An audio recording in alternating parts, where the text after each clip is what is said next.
حدیث یہ ہے کہ کوئی شخص اگر ایک بار ہم اہل بیت پر صلوات بھیجنے کے بعد 400 سال تک صلوات بعد میں بھیجے، 400 سال کے بعد بھی صلوات بھیجے، تو فرشتے کہتے ہیں بندے خدا ہم تو ابھی تیرے اس ایک صلوات کا ثواب لکھ رہے تھے، تو نے پھر سے صلوات کی اتنی عظمت ہے۔ مولانا تشریف فرما ہیں، آپ ان سے تائید کروا سکتے ہیں کہ آپ عمرہ پہ چلے جائیں، آپ عمرہ طواف کرتے ہیں، آپ کو دعائیں یاد نہیں ہیں، آپ صلوات پڑھیں، آپ کا عمرہ کمپلیٹ ہے۔ پوچھیں مولانا تشریف فرمائیں، آپ کو قنوت نہیں آتا، آپ صلوات پڑھیں، جو ہے آپ کے لیے آپ کی نماز جائز ہے۔ قنوت آپ کو، صلوات ایک ایسی عبادت ہے جو اللہ خود بھیجتا ہے، پہلے اللہ بھیجتا ہے، اس کے بعد بندوں کو اس نے کہا ہے۔ اللہ کہتا ہے ان اللہ ملائکۃ یصلون علی النبی یا ایھا الذین آمنوا صلوا علیہ وسلموا تسلیما۔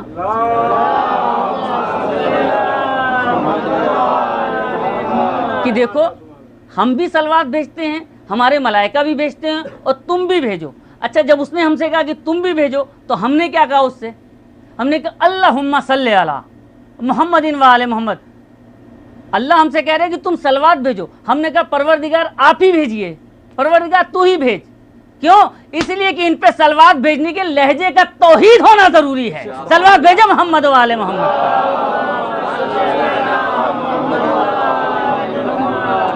یہ اس شخصیت ہے، ورنہ ہماری گنہگار زمانوں میں تاثیر کہاں ہے؟ ہماری گنہگار زمانوں میں کیا ہے کہ ہم جو کہ اہل بیت پہ صلوات بھیجیں، یا فاطمہ شہزادی کونین پہ صلوات بھیجیں ہم۔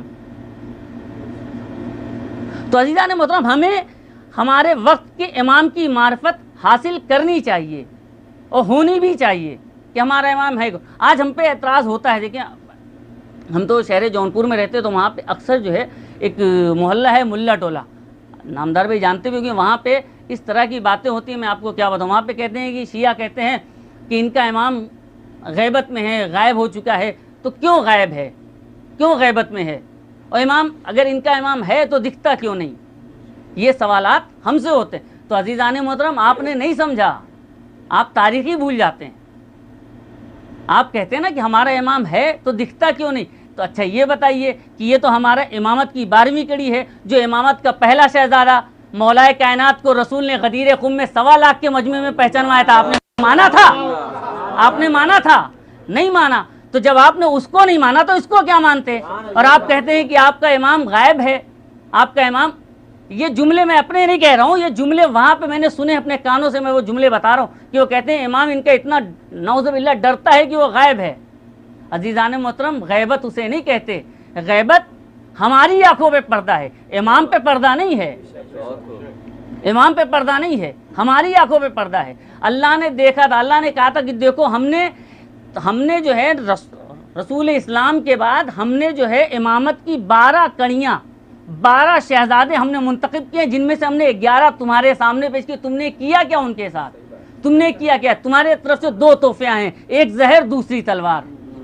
اگر آج اللہ اس 12ویں شہزادے کو بھی تمہارے سامنے لاتا، تم اس کے ساتھ بھی وہی کرتے جو اس سے پہلے کیا ہے۔ لہٰذا اللہ نے اسے غیبت میں رکھا، کیوں؟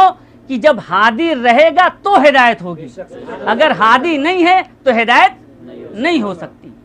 ہادی کا ہونا ضروری ہے، ہدایت ہے تو ہادی نہیں ہے، ہادی سے ہدایت ہے، ہدایت سے ہادی نہیں ہے۔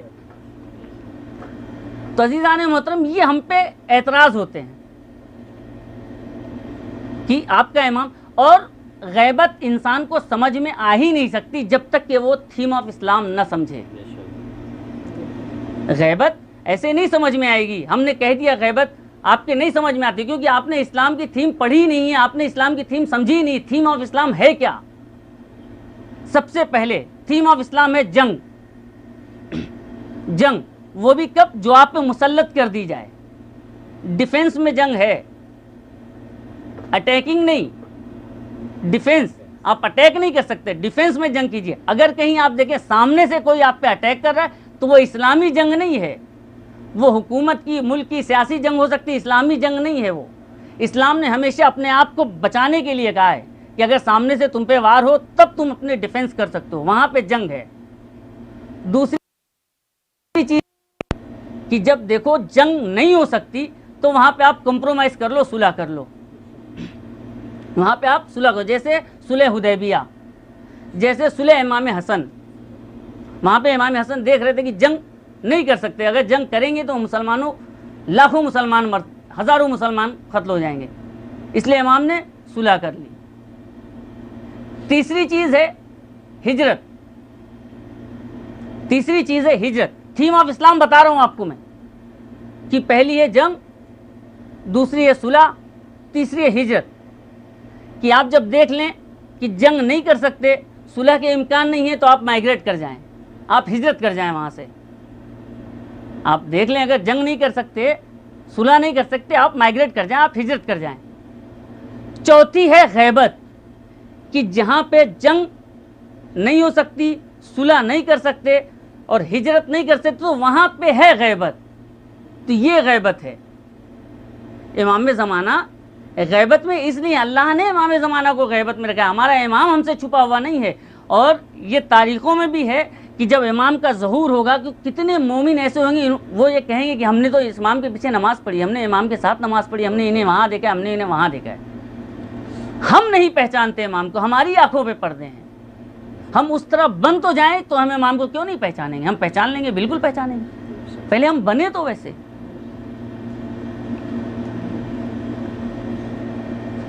15 شعبان 255 ہجری، 15 شعبان، شعبان کا سن، یعنی کہ 14 کی رات گزر گئی اور 15 کے لیے سورج طلوع ہوگا، فجر کا وقت۔ یہ امام کی ولادت کی تاریخ اور وقت ہے، جمعے کا دن۔ حکیمہ خاتون امام حسن عسکری علیہ الصلوۃ والسلام کی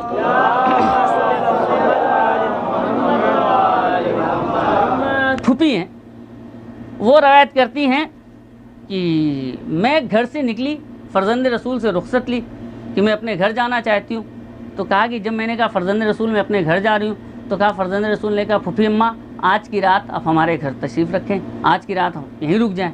تو کہا کہ کیوں، ایسی کوئی خاص بات ہے؟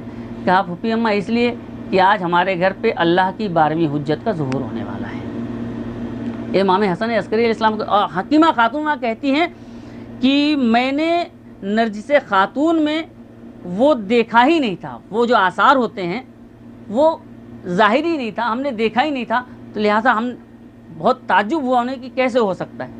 تو کہہ رہے ہیں کہ جب میں ایک دم تعجب سے میں دیکھ رہی تھی تو امام مسکرائے، امام نے کہا کہ پھوپھی اماں آپ ایسے تعجب سے نہ دیکھیں، ہم نبی اور امام ایسے ہی پیدا ہوتے ہیں، ہم نبی اور امام ایسے ہی پیدا ہوتے ہیں۔ تو لہٰذا حکیمہ خاتون کہتی کہ فرزند رسول کا حکم تھا، میں اندر گئی اور میں نے جا کے نرجس خاتون سے کہتی ہیں کہ جو بات ہوتی ہے وہ نارملی کہ بیٹا تم نے بتایا نہیں کہ آج جو کہ خیر سے ولادت ہونے والی ہے۔ تو نرجس خاتون کہتی ہیں کہ پھوپھی اماں آپ کو کس نے کہا ہے؟ تو حکیمہ خاتون کہتی ہے کہ مجھے محمد کے بیٹے نے کہا ہے، مجھے محمد کے بیٹے نے کہا ہے۔ تو نرجس خاتون کہتی اگر محمد کے بیٹے نے کہا ہے تو سچ ہے، اگر محمد کے بیٹے نے کہا ہے تو سچ ہے۔ اس کے بعد حکیمہ خاتون روایت کرتی ہیں کہ نماز شب کے لیے ہم اور نرجس خاتون ہم نے نماز شب پڑھی ہے، نماز شب کے بعد وقت متصل ہو گیا نماز فجر سے۔ بہت جلدی کر رہا ہوں میں کیونکہ زیادہ وقت نہیں ہے، 25 منٹ کا وقت ہے میرے پاس، تو میں اسی میں بہت جلدی کروں گا کہ جلدی سے میں وہ کروں، آپ کی زحمتوں کو تمام کر دوں۔ تو کہتے ہیں وقت متصل ہو گیا نماز فجر سے، اور کہا ہم نے اور نرجس خاتون نے نماز پڑھی ہے، نماز فجر پڑھی ہے، اور کہتے ہیں بڑے خضوع و خشوع کے ساتھ نرجس خاتون ہم نے نماز پڑھی، تشہد پڑھا، سلام پڑھا۔ اب یہاں پہ حکیمہ خاتون کہتی ہے کہ جیسے ہی میں سلام پڑھ کے میں نے تسبیح پڑھی، اس کے بعد میں نے دیکھا کہ میرے اور نرجس خاتون کے بیچ میں ایک نور کا پردہ حائل ہوا، ایک نور کا پردہ حائل ہے۔ امام زمانہ کی آمد پڑھو، صلوات بھیجو محمد و آل محمد۔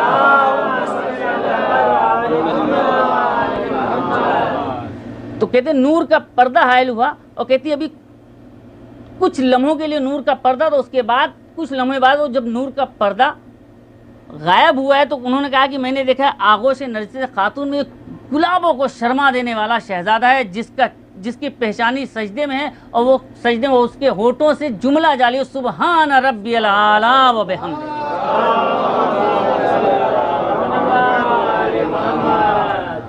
یہ امام کا ظہور ہے۔ اور میں اس کے بعد آپ کو کعبے تک میں بہت جلدی کر رہا ہوں کہ امام